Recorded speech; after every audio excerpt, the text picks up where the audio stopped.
The RCM in Martinez. What can I help you with?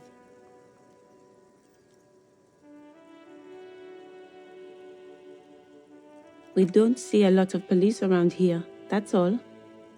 Of course. What can I help you with? Me? I am just a gardener. I am pleased to meet you too, officer. Excuse me? She's uncomfortable. Maybe you should drop this line of questioning. She shifts in her seat awkwardly. Of course. Where to? There's the pier, the Cape Side apartment buildings, some more tenements. Not a lot, really. The harbor gates, some kind of commotion, I think. I don't follow the local politics. A fleet store, too. Some shops and a bridge. The canal bridge leads to the coast, but it's broken, I think. Some kind of accident, probably. Just coast. There's a little fishing village there, and a fish market. But that got closed down ages ago. It's just water. No, actually, I think they call it the Martinez Inlet. There are some islands in the bay, but they're hard to reach. Oh, that. She's relieved someone has come for it, finally. What do you mean? Yes, sir. District of Martinez. He knows where we are. He just wants directions. No problem. Of course. I won't hold you back. Her gloves. You get the feeling that you need them. You have a dead body to deal with after all. Sure, keep them. I have another pair.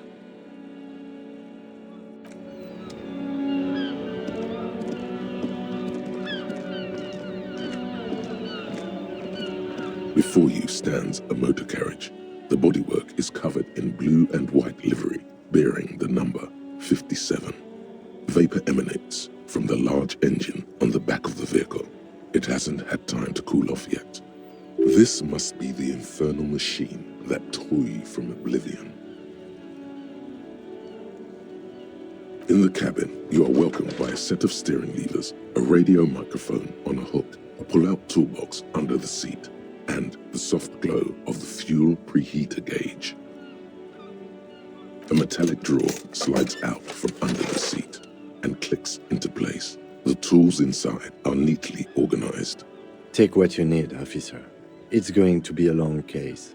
I'm not protective of my tools, like some men are. He's clearly a little protective of his tools. But what can you do? Work is work. The pry bar feels nice and cold in your hand, heavier than you'd think, useful for opening all sorts of doors and lids. The handles are long and sleek. Snap, snap go the cutters in your hand. It's robust, weatherproof, and well-made. Police issue, blue, lets you see things in the dark you would otherwise miss. The pull-out toolbox slides back into its nest. Preheater gauge casts a warm glow on the steering levers and the radio on its hook. The frequency tableau lights up, and the green button labeled Prime Line glows like a feline eye. The soft purr of electrical kittens, radio waves cast far and wide over the metropolis. A woman's voice greets you through the static. This is Precinct 57. Hello, Lieutenant. How may I assist you? Hello, Alice. Please assist our colleague from the 41st Precinct here. I'm putting him on. Operating the radio is easy. Just be confident. You've probably done it 1,000 times.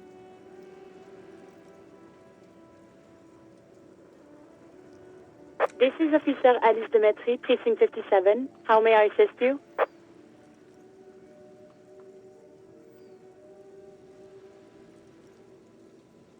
Just a second, officer.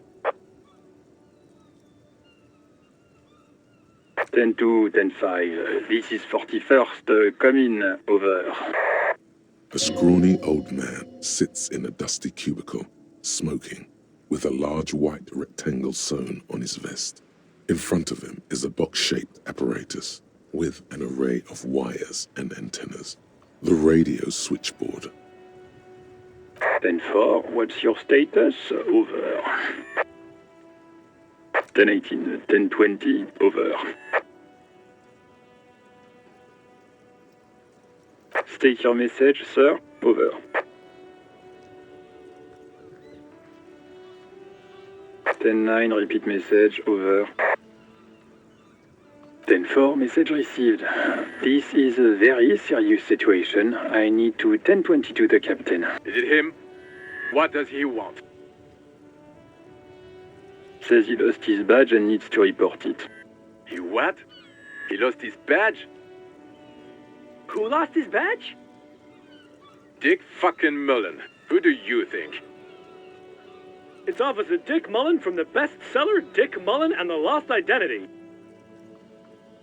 Dick Mullen is not your name. It's the name of a fictional detective who would not lose his badge. Defend yourself. Immediately. They're laughing at you.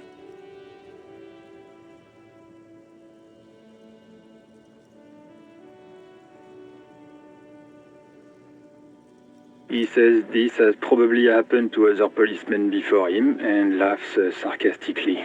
Oh goddamn it. Is he fucking kidding? The whole station's gonna be dicked for this. Satellite Officer Vikmar is wondering if you might be joking and adds that this tarnishes... Mullen dicked us.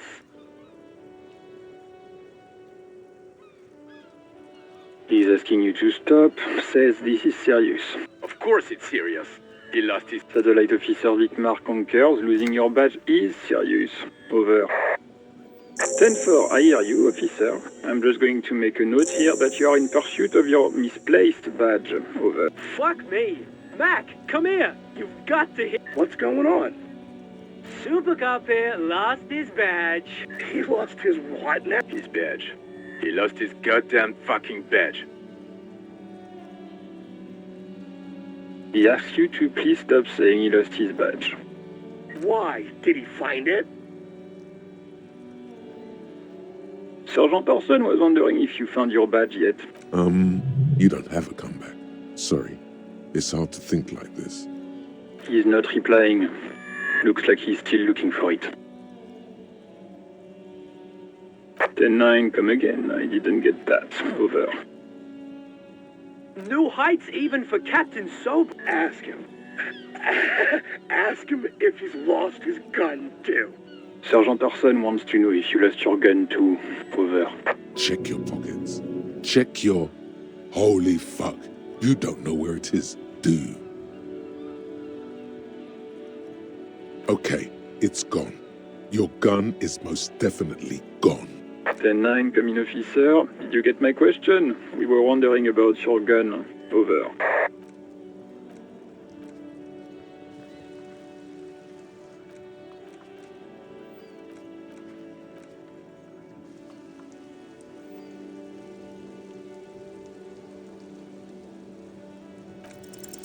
Even before you can get the words out, everything gets scrambled in your brain. He says he didn't lose his gun. Or his fun, whatever that means. Ask him to describe it. His gun, not his fun. Satellite Officer McLean requests... Oh, request a description, huh? We'll give him one. Describe the plasma gun.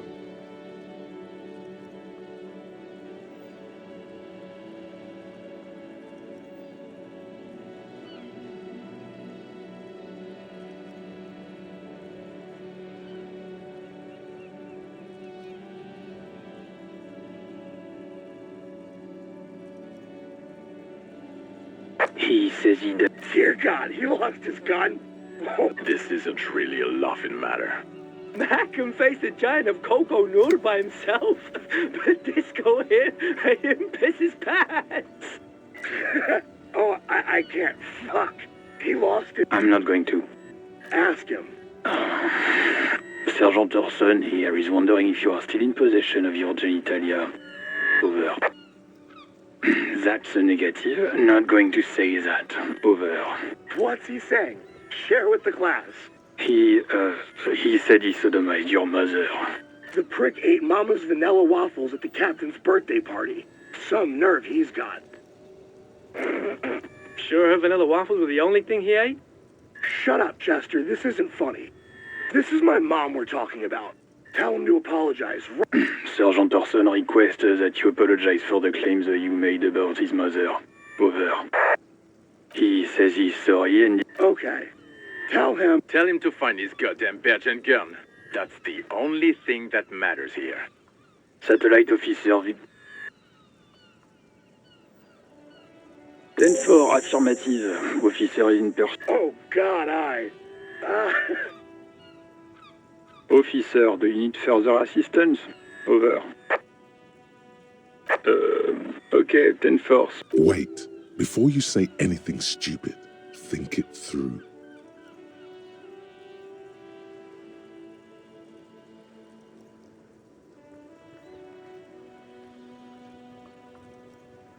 You're going to be looking at a straitjacket if you tell everyone you lost your memory. 10-4, sir. I'm not hearing your question.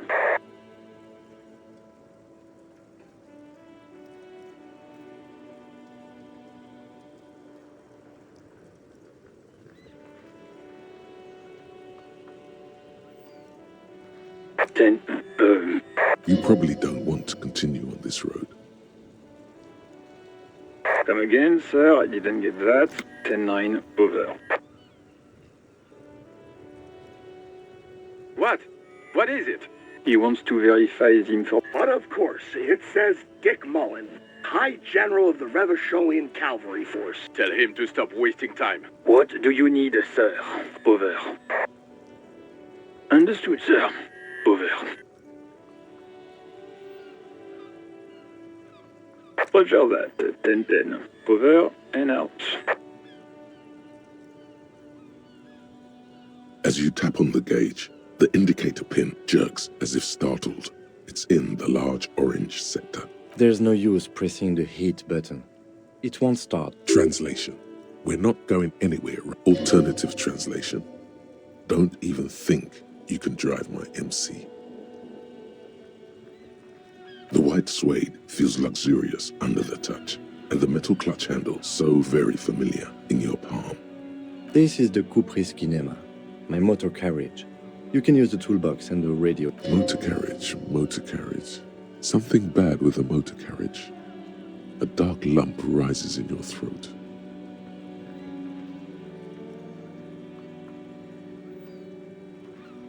Yes, sorry about that. The Caprice Kinema does have a rather... He says it with very badly concealed pride. The Caprice motorcar does provide most of our patrol vehicles, yes. Nothing. It's probably nothing. Forget I brought it up. Please proceed with the carefree lollygagging.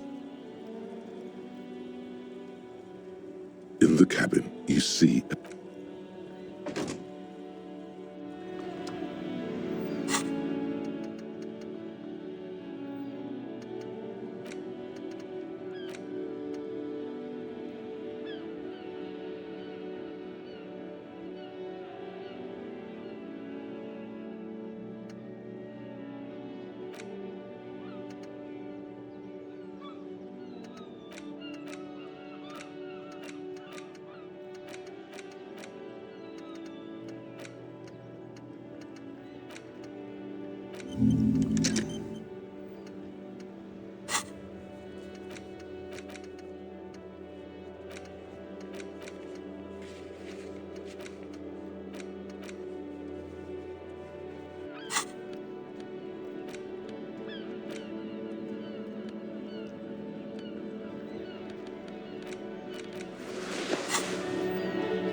Inside, you see a set of steering levers, a radio microphone. This is Precinct 57. Of course. What is the number, officer? Yes, hold on. Her number is 005 1944 298. Received. Hold on, officer.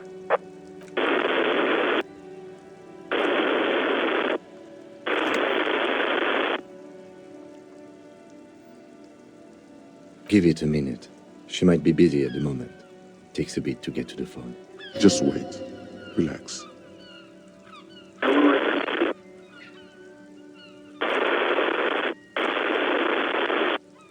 officer. I have Sylvie Malaika on the line for you. Yes, hello?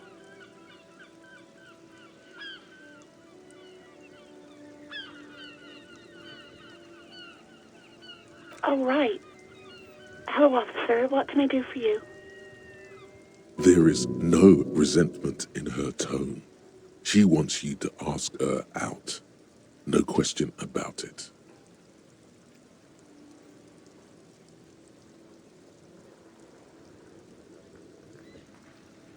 No, not me. No, sorry. I don't. Not a lot of people have phones around here. Copper thieves take the wires. People don't have the money to have the cables put in again. They use the Union's phone, or the one on the coast. It was someone else. We'll find them sooner or later, officer. It just might take a while. What? Of course it bothered me. But I thought the Union already knew about the courts. No one calls the police. The Union would get angry. You know, what the Union says goes. People listen to them and they take care of their own, which is like everyone here.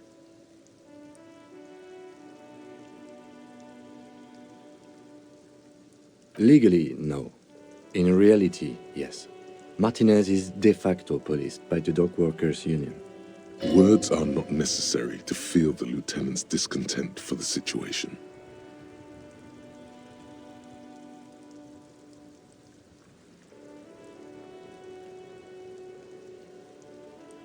I don't know what to tell you, officer. I didn't call you because I did. Yeah, go on. Yes, I know who you are. You're a police officer. The law.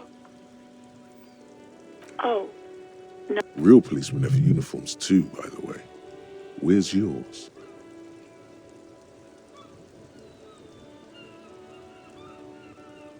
He's in plain clothes, voluntarily. It's different from not knowing where you're. There are officers who wear the signature Perseus black uniforms to the highest ranks in the RCM and end up buried in them as well. Others do it more casually. Looks like you're one of them. You mean, why did I leave the bar? Honestly, I'm not really comfortable discussing it with you, sir. What? No, why would you even think that?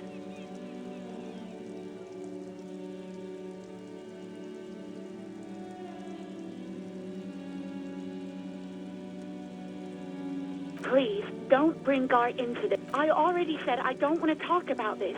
You're messing everything up again. Please, no. Not this again. Everyone saw your cool gun. You were trying to impress some people with it. Everyone was eating, and you were waving it around in everyone's face, begging them to describe it. You said it calms you, and then you started making suicide jokes. It got pretty graphic.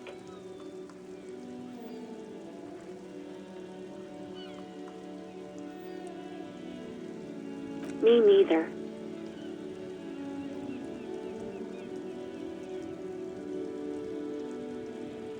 No idea. All I know is next you were waving around money instead, saying things like, big bucks cannot. It almost looked like you pawned it. But believe me, I did not ask. Uniform? I never saw you in any uniform. You had your things on, the disco things. No, absolutely not.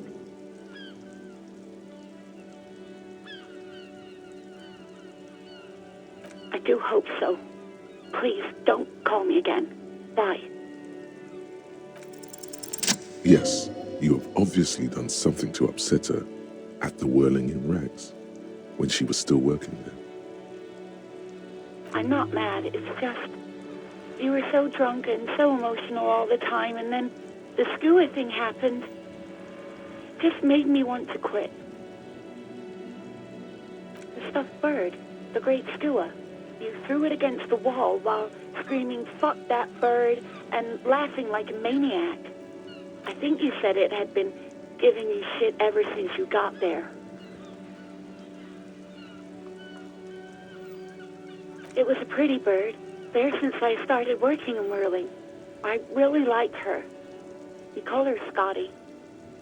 Yes, obviously. You were the worst client I've had sailors fighting, union guys grabbing my ass, kids stealing booze. Once a guy was glued to the karaoke machine every night for 2 months. But you... well, you were worse than all of them. Even about little things like not turning down the volume at 3 a.m. I even liked one of those songs you kept listening to on repeat. No more. I hate it now. We Go On by the O.O. I can't listen to it anymore. You've turned it into a parody. To hell with that song. Then there was your room. Your project. An experiment to see how bad it can get. I tried to send the cleaner, but you wouldn't let me. Threatened to make me understand. I had no idea what you meant, and I don't want to know. And then you screamed something about how you're actually a real cool guy, and no one understands it. One of the coolest guys there is. The coolest guy in Jamrock. Something about disco, too. And then I had to deal with your toilet. The one you clogged with police documents, causing water damage downstairs in the kitchen. I won't even mention you waving your gun around, harassing customers, threatening to sing karaoke, threatening to kill yourself. The ones I had to wrench out of your toilet. Damn it, I don't remember what I did to your damn papers. I don't remember every little thing I do. Especially when there's a hurricane loose. It's your fault for losing them, not mine. Something in you wants to immediately forget about this, as if there was a reason you threw them away. No, you really weren't. You were simply the worst.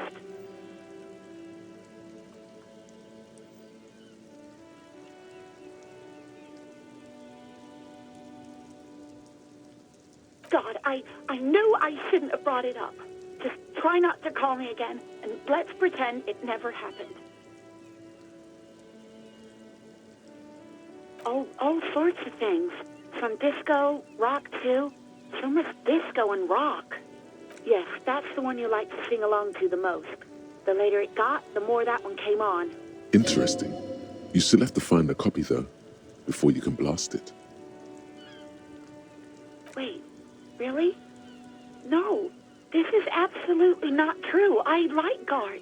I really... No, I was actually flattered. I've always liked him. It was just bad timing. With the corpse and all that. There's a pause. You can almost see her on the other side. The telephone cord coiled around her index. I didn't know what to say to him later. Then you came and destroyed the place. So I left without explaining. I should have told him, maybe. Okay, but please don't mess it up. Please don't take out your gun or something. You hear a sigh of relief on the other end of the radio. Wordless, the call breaks. Then, the already familiar voice. Anything else I can help you with, officer? 57's over and out. In the cabin, you see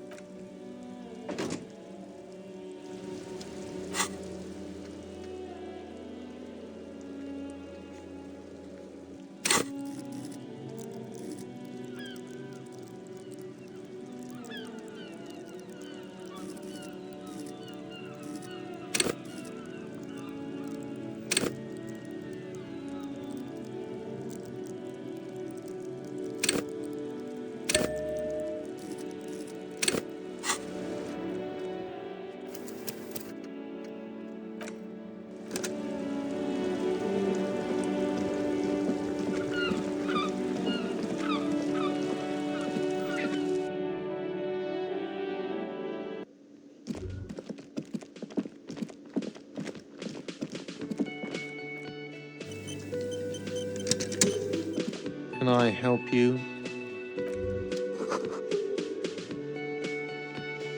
Can I help you? Wait, what? But what about the bird? Yes, the bird. I found it lying on the floor with a broken wing the morning she left. You broke the skewer. I assure you it was him. Why on earth did you have to break the skewer? I can't believe it. I was so sure it was Sylvie. Even worse, I thought she was trying to send me a message. Symbol of hope and all. A tender type of hope. Something stirs in you. Perhaps this is why you broke it. All right. Did she say anything else? About me, you know? Did she say anything about me? Really? I should give her a call then. Thanks, I guess. Was there anything else you wanted, or...?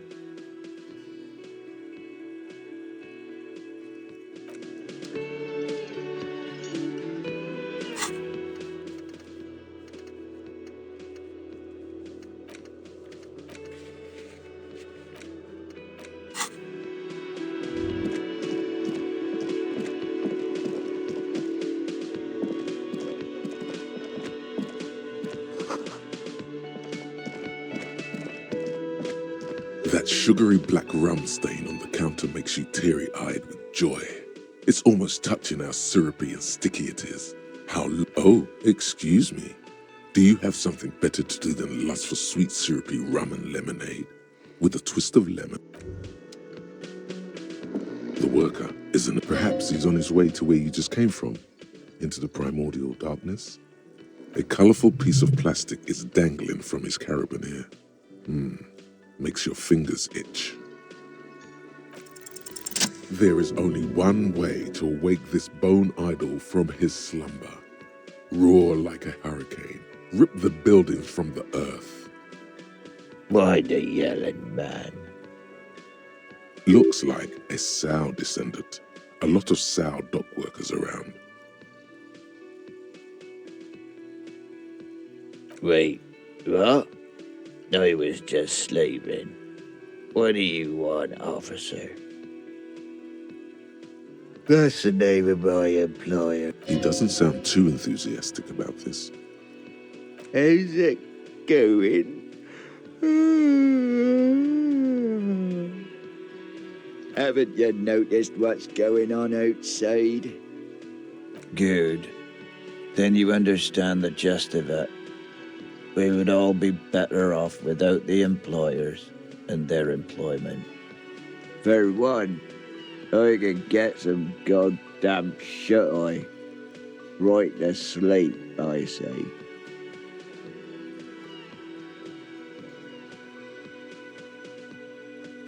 Indeed. Help yourself to some. Wait, no. Oh, it's empty. Sorry about that, pal. Thank God, no.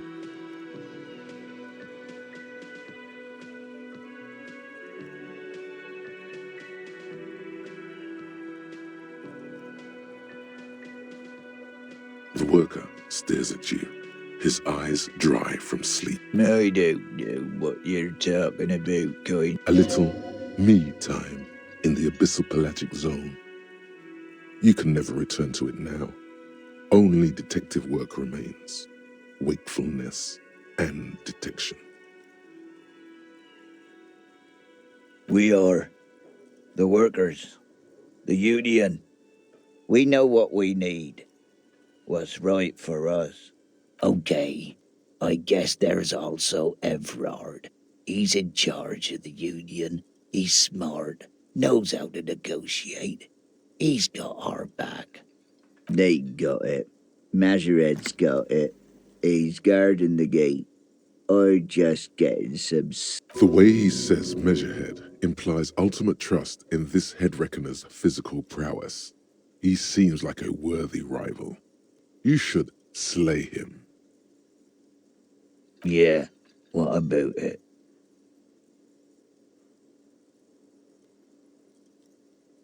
You know, people die here every day. Someone's found in a ditch, another one falls in a manhole, a third one gets eaten by stray dogs. If someone has decided to die on top of a tree, then how is it my concern? I can tell you this. Trouble's ahead.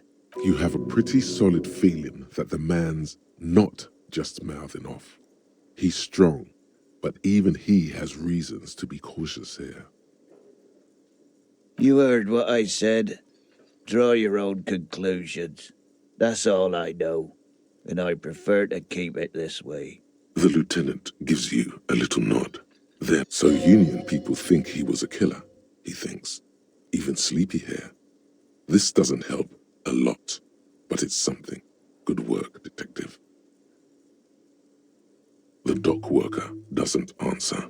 His head is already back down on the table, in sweet sleep.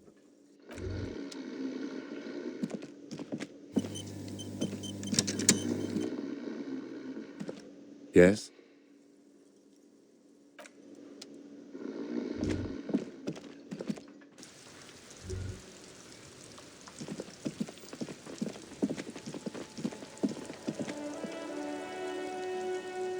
An old call box with a matrix of push buttons lists all the companies.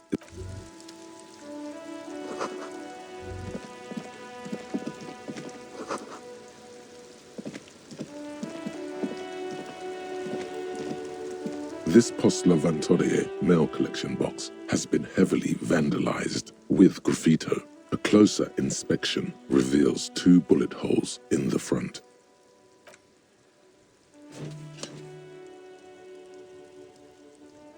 The box seems happy. Eat shit, pig, fucked by the coon, and St. G with a crown have been scribbled on it. Jenny is a whore, and best set mailbox also.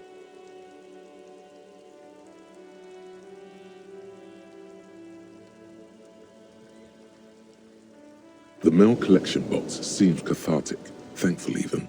So do you. You shudder. Then you swallow.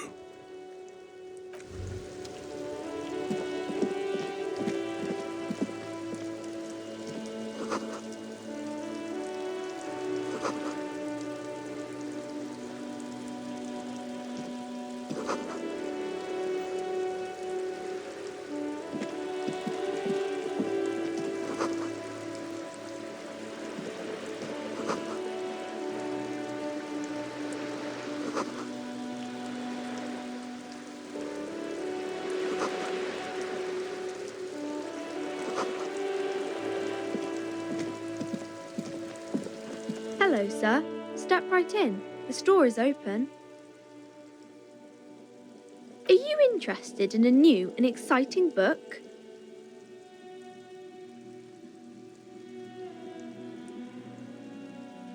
It's a bookstore, sir. We sell books, postcards, and some board games. It's called Crime, Romance, and Biographies of Famous People. Whoa, whoa, whoa, whoa. Hold your horses, little girl.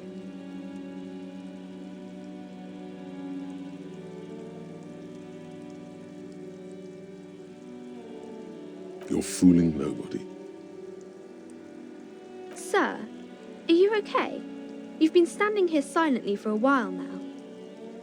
Okay, sir. I'll try to answer any questions you have. I hope they're about books. My name is Annette, sir. My mum, her name is Plaisance. She owns the store. She's inside minding the register or organising the stock. Feel free to step in and browse our wares. I'm signalling that the store is open. Otherwise, people might not know. They'd miss out on the crime, romance, and biographies of famous people. Thank you, sir. I'm happy to help Mum out with the store.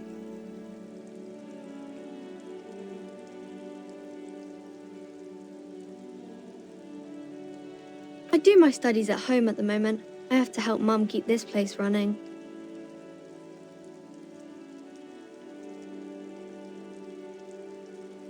School? Well, mine is a big yellow building on Boogie Street, and the people there run it. They say it's a charity. Mum says it's necessary to do both because it builds character. Mum says a proper worker is dutiful. That's how you get ahead in life. You succeed. There is stress and unease behind these words. She's reciting etiquette. Mum says it's peachy. She was a little afraid at first.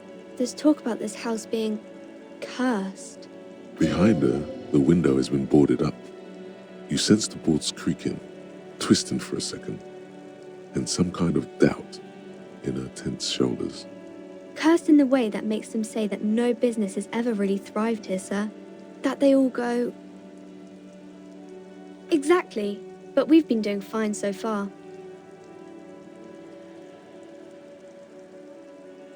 We can go into the bookstore and ask about the case, but I don't see much more to look into here. Yes. Please do also look at our wares inside. The postcards and board games are there, sir.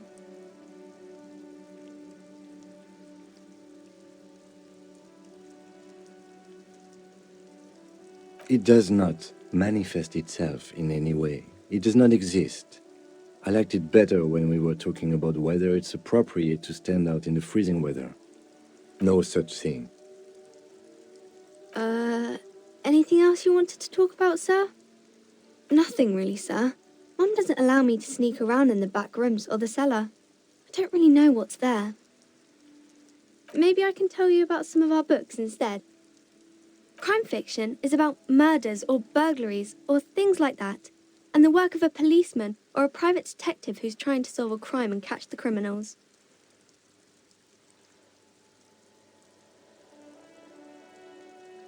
It's exciting to people, I guess. They get to imagine dangerous things, and it's kind of like a puzzle, where you can guess who the criminal is, or how the good guys are going to catch him. You don't look much like a policeman.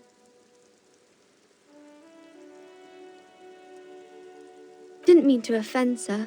Sorry, sir. It's just that you don't look like Dick Mullen.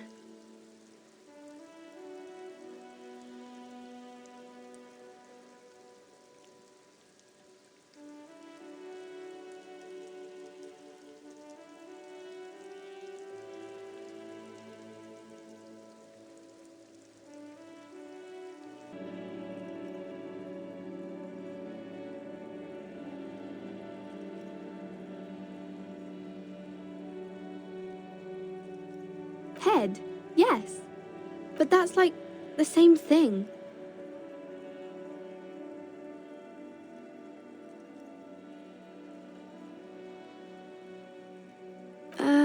Not really, sir. Yes, sir. He's just a fictional character. I understand. Maybe you can show me some real police work, sir. Like in the books. The girl keeps her hands folded, hidden. Why is that?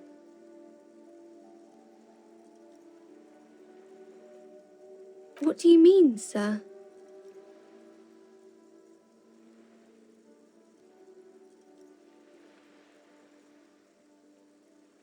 She looks around anxiously. Her hands remain folded. The lieutenant stands by, looking at the two of you with little interest. She brings out her reddened hands, her nails frayed, nearly chewed down to the flesh. And you knew this from me keeping my hands folded?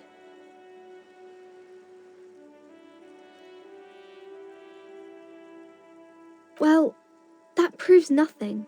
Anyone could do an easy deduction like that.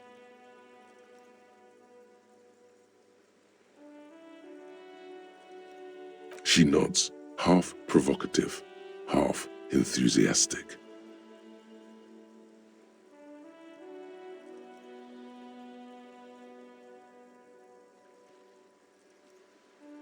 Maybe so, sir.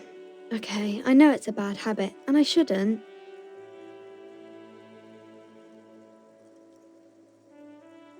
It was okay, sir. There's more that can be achieved here. Ask her to do the same. You're quite sober. The lieutenant does not flinch at the comment. He does not flinch even a single bit. He is intensely not flinching. It takes effort. Because you usually aren't.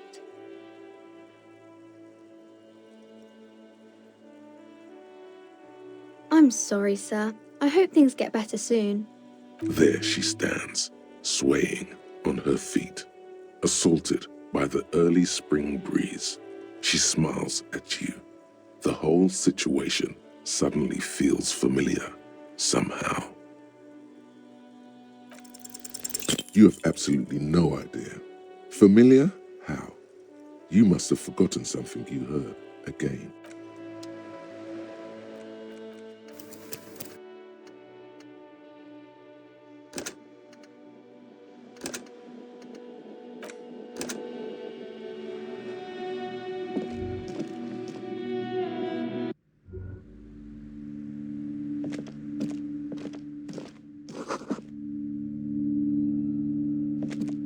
The display rack is brimming with worn paperbacks featuring an extremely muscular, sword-wielding barbarian on the cover.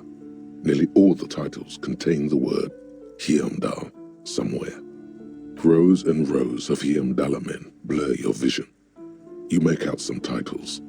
Man from Heimdall and the Mammoth Riders. Man from Heimdall, Return to Heimdall. And the Solipsistic, maybe 100.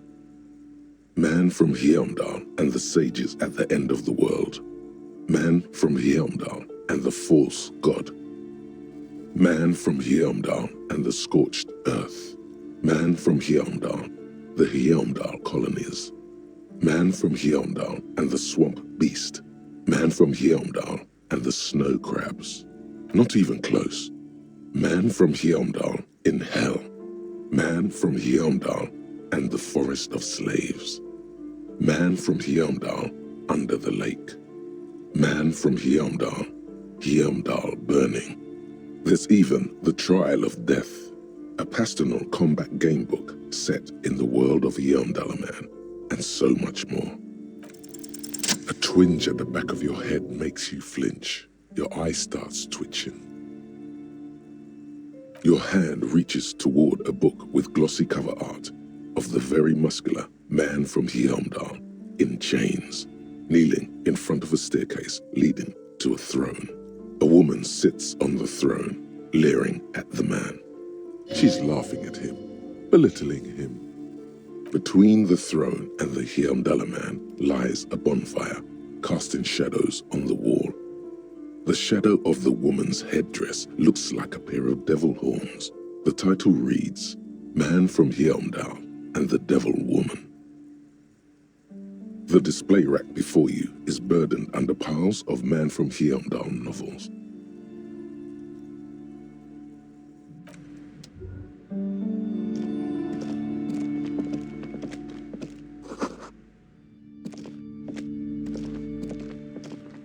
A small mountain of colorful board.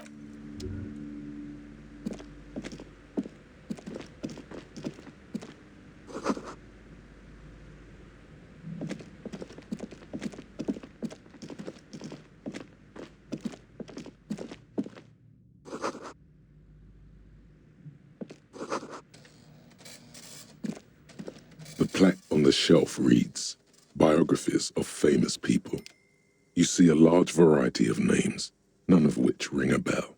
Browsing through all the books with all their names makes your head spin. None of the Suddenly, a particularly odd title catches your eye.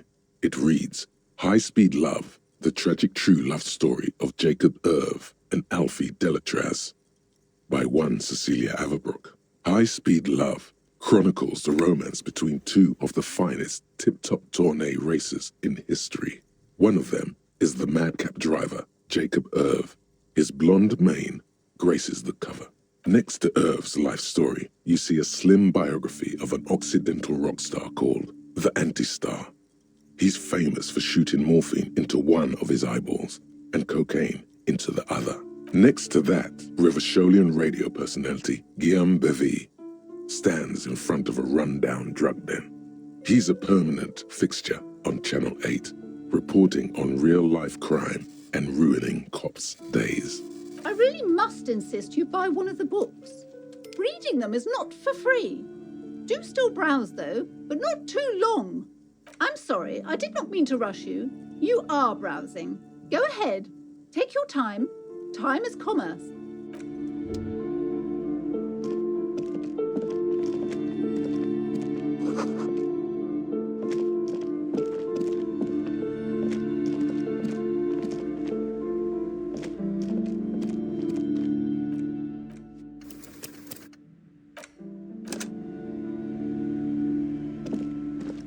Welcome to Crime, Romance, and Biographies of Famous People. My name is Plaisance. Be welcome, and please take responsibility for the energy you bring into this space.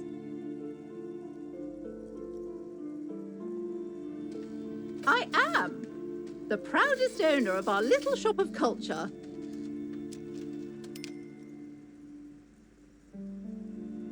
Annette, yes, my daughter. I hope she wasn't slacking off again with her nose in science fiction. Tell me, was she at her post doing her job like a proper girl? Wonderful! Did you talk to her? Great! On a scale of 1 to 10, how compelled were you to buy books after talking with her? My precious, her dedication brings joy to my heart. If you have children, I hope they turn out as great as my Annette.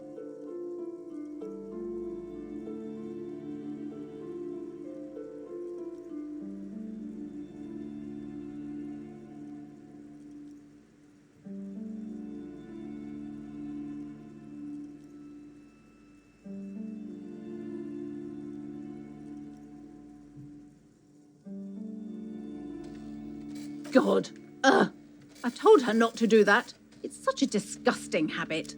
She'll get over it. Anxiety is a part of life. She can, if she has enough willpower. This is what's called growing pains. Life isn't easy. Life doesn't give breaks. Come on, ma'am. It's obvious she can't do anything about it. You are placing an unnecessary burden on a young child.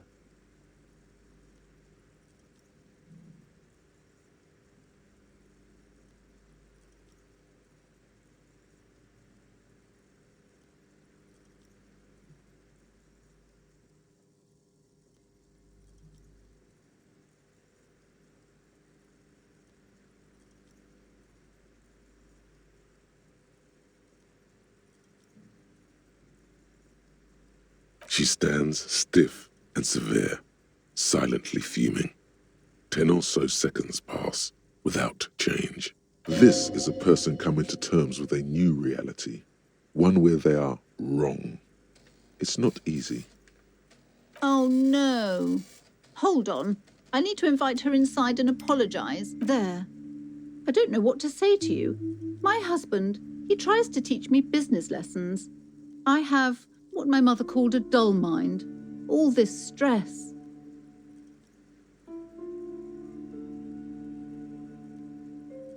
Yes, I'm afraid so. A real treat she is. It would be nice if she had... No, we couldn't have afforded more children, really. Not in this economy. A glimmer of sadness blinks through the well-crafted exterior. We're quite busy people, you know, my husband and I. Quite busy. Children are a lot of work. You don't look like a father, so I don't expect you to understand. I'm sorry. I'm sure you do understand. She's been too busy helping me here, so she studied at home this trimester. This is a temporary solution, of course. I assure you, I of all people understand the importance of education. She will be back in school the moment the store takes off. Yes, my husband is a successful entrepreneur east of the river. If only he were more involved in the business we're running up here. No matter. Soon we'll both be off for Grand Couronne.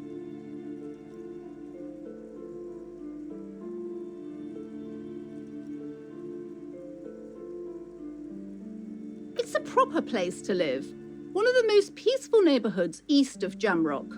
You may know it for its massive housing projects. Most of the buildings are empty at the moment. It's a great opportunity to get ahead of the crowds. Better times ahead for sure. He made the initial investment. Since then, he's been what you might call a silent partner. The woman looks aloof, her features much softer. Occasionally, she glances at her daughter's silhouette. Hello again, esteemed officer, and welcome to Crime. I'm sorry, sir. I can't talk right now. You just can't win. Out of the rain and into the gutter.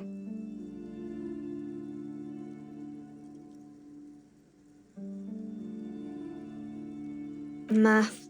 It's really difficult. Like, really. They say you need it. Oh, I found something while you were away.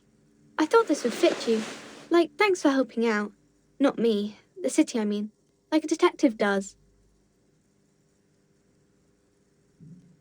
Yes, just like the one Dick Mullen wears all the time. You'll look way more serious with that. Right, I have to get back to my homework now, before Mum notices. Man, this is hard. Because you know each other. She's been talking to you so openly because you've talked before. Yes, I used to stand out there all the time, before Mother told me to focus on my homework. You've been running around all week without your shirt on, sir, apologising to everyone. I don't really understand what you've done wrong. Of course, you've stopped by a few times. You certainly look better than the last time I saw you. Yeah, I can see. You don't have party eyes anymore. Party eyes. Yes, of course. That makes sense.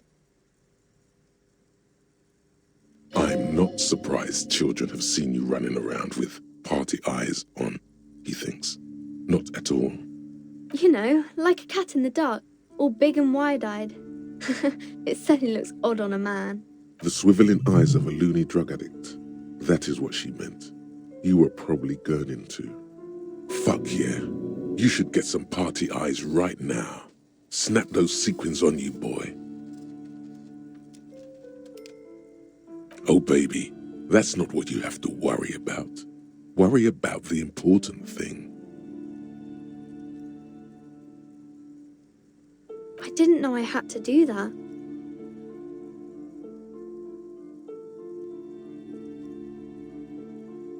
I'm glad I could help you, sir.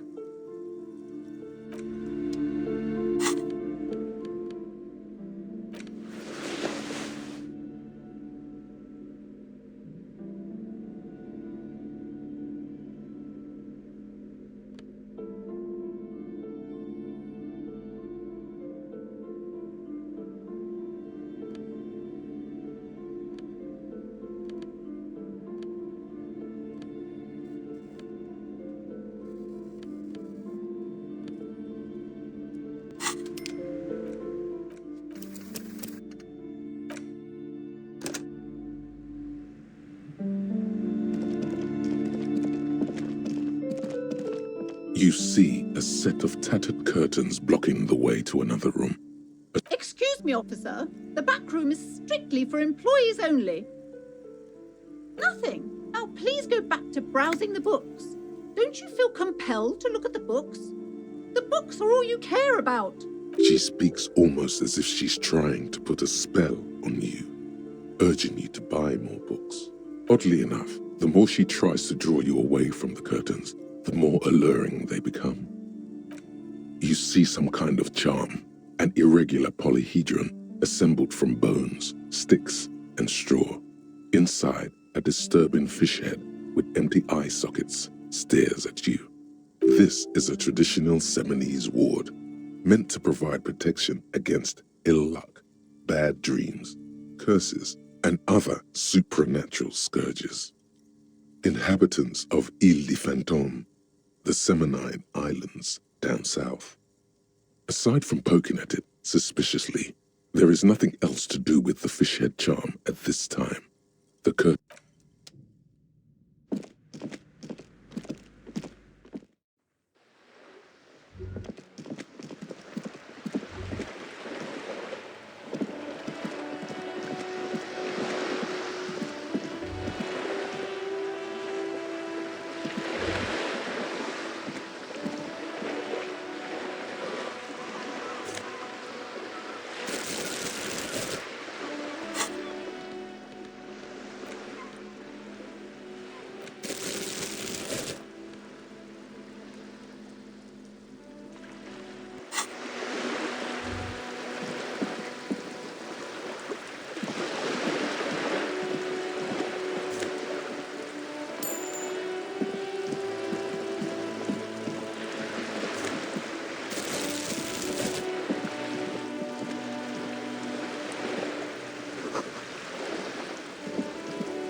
This coin-operated viewer is facing southwest. Its coin slot is full of fossilized bubblegum, rendering the machine permanently inaccessible.